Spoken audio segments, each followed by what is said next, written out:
everyone, and welcome to today's General Hospital recap. As always, don't forget to subscribe so you don't miss any of our videos or recaps. Today was a really good day on General Hospital, so let's get right to it. At Windermere, Hayden and Nicholas are home. Laura's there, and they toast their marriage, as all people do when you come back from marrying a virtual stranger. So Hayden says someone from work texted her and she has to go, and Laura warns Nicholas that he made a commitment to a stranger, and Nicholas says that he knows what he's doing. Does he? And Laura doesn't think a prenup is going to be enough to protect him when push comes to shove. At Maxie's place, Nina comes over and she wants to talk to Maxie, and Nathan tells her that Maxie's at the photo shoot, so Nina calls Maxie and thanks her for supervising. Nathan tells Nina that he moved in, and Nina's really happy for he and Maxie, and she tells them that she's thinking, she tells him, there's no them, that she's thinking of having a child with Franco. So she also tells Nathan about the back and forth she had with Franco, and Nathan says that if they do decide to have kids, the kids would be lucky to have them, and Nina's worried that growing up with Madeline warped her, and Nathan reassures her that she'd be a great mother. At the Floating Rib, the photo shoot is done with Maxie, Dylan, and Olivia. They're looking over the pictures, and Julian walks in. He wants to look at the pictures, and he offers to drop the flash drive off at Crimson, and Olivia insists on going with him because she's worried that he's going to destroy the pictures. So Dylan tells Maxie that he has a backup in case Julian does decide to destroy the pictures, and Maxie thinks Nina's vision is really inspired with the real woman issue, but they think that something's missing. And that something is someone young and just like owns a room when they walk in the room. And Dylan says that the issue needs her, Maxie. So they do a really cute photo shoot with Maxie, and I think the pictures came out really, really great. At the Metro Court restaurant, Tracy and Michael are talking ELQ and having breakfast. And Alexis arrives because apparently it's a meeting with Alexis, the lawyer. You know Alexis. You've met her, right?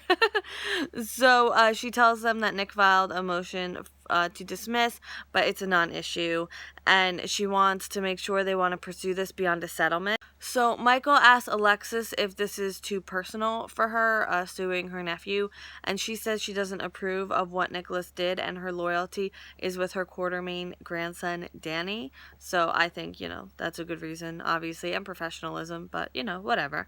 So Michael still thinks it's a mistake to bring Alexis into this, and Tracy tells him she has something else in the works for getting ELQ back, and she says that it's a need-to-know basis, so she's not going to tell him, and he warns her not to make the whole situation worse.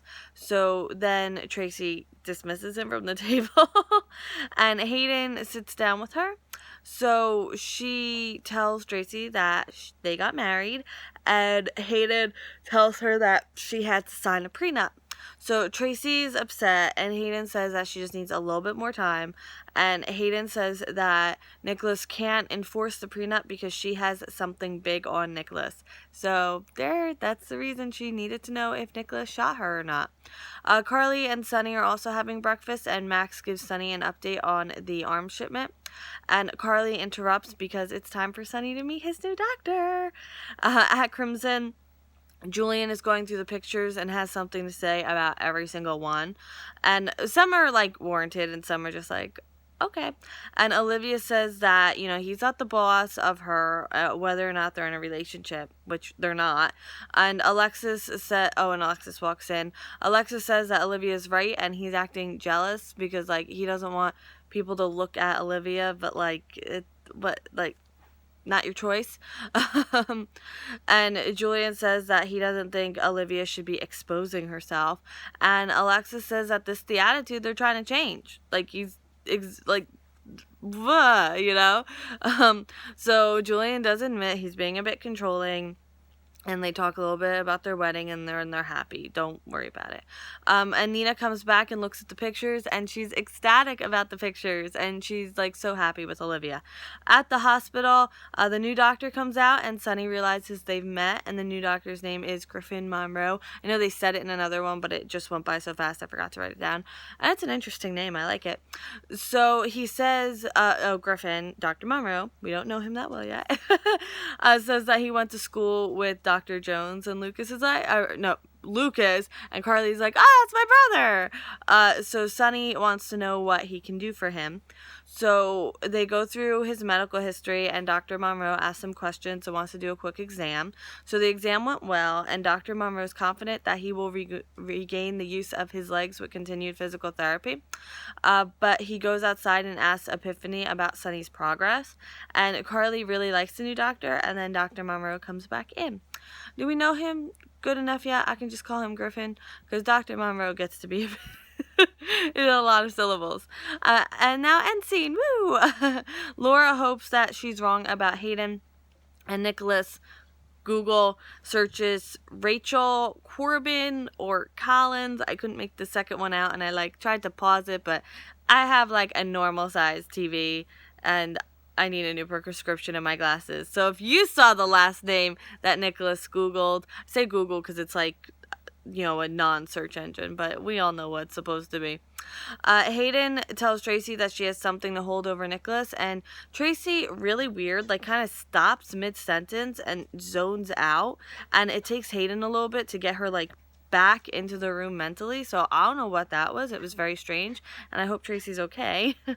Dylan says that there's so much more to Maxie, and that she's it was just really nice what he says, and I'm afraid if I repeat it I'm gonna make it sound really rude, but basically that she's beautiful and people get distracted by that, but there's so much more to her, and to her soul, and her camera captures the soul, and it's really sweet.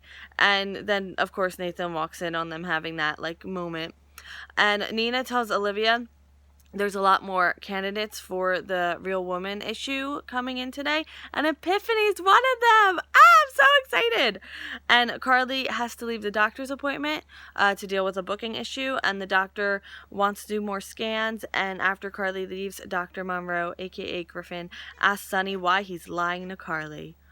Dun, dun, dun. So did Epiphany tell him, or did he just figure it out? Because I feel with the reflex stuff, because the exams he did probably reflex stuff, that you can tell when someone's faking it. You know what I mean? I've been through that enough. Anyway, thank you so much for watching. If you like this video, please give it a thumbs up. It would mean so much. And if you... don't forget, you can vote for Character of the Week in this video, or wait till Fridays. But if you think you know, and you're like, I know who's going to be my Character of the Week, you can vote for it in this video. But just keep that in mind for the rest of the week. And also, I have a link in the description to a YouCaring campaign. And if you could check it out, and it's to save our animal sanctuary, and maybe donate $1 or pass it on to your friends, it would mean so much. And then I'll be here on time all the time. And also, I know the recaps are going up closer to 5 or a little after 5, and that's because I'm uploading them in a higher quality, so it is taking a little longer, but they are uploading on time, and that's the new normal time. So just, everything's good. But thank you so much for watching, and I will see you tomorrow. Bye.